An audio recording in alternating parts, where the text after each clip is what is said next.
Hi friends, మీకు ఈ video నచ్చితే లైక్ చేయండి, సబ్స్క్రైబ్ చేయండి.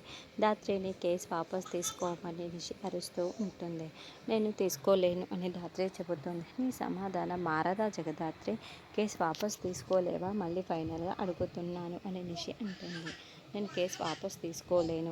నేను చేస్తున్నది మీ అందరి దృష్టిలో తప్పుగా కనిపించవచ్చు, కానీ మా అమ్మ కోసం నేను, మా అమ్మ కూతురిగా ఒక తల్లి కోసం నేను పడుతున్న ఆవేదన మీరు అందరూ అర్థం చేసుకుంటారు అని అనుకుంటున్నాను.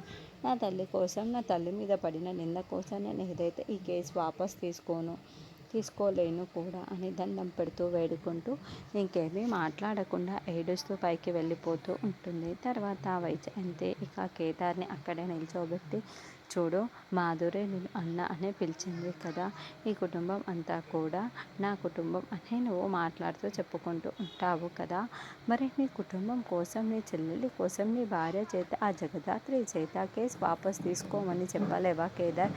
చెప్పు కేదార్, నీ కుటుంబం కోసం ఈ మాత్రం కూడా చెయ్యలేదా? నీ భార్యని ఒప్పించలేవా కేదార్?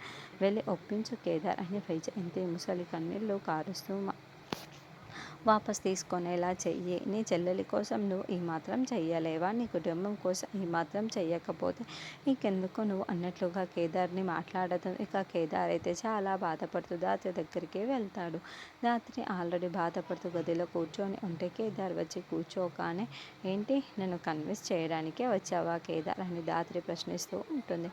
మరి కేదార్ అవునని చెబుతాడా, లేకుంటే లేదు ధాత్రి నాకు ఎవ్వరూ ముఖ్యం కాదు, నాకు అందరికంటే నువ్వే ముఖ్యం ధాత్రి అని ఎప్పటిలాగానే చెబుతాడా, లేకుంటే మేఘన ఎంటర్ అయ్యింది కాబట్టి ధాత్రి కేసు వాపస్ తీసుకుంటా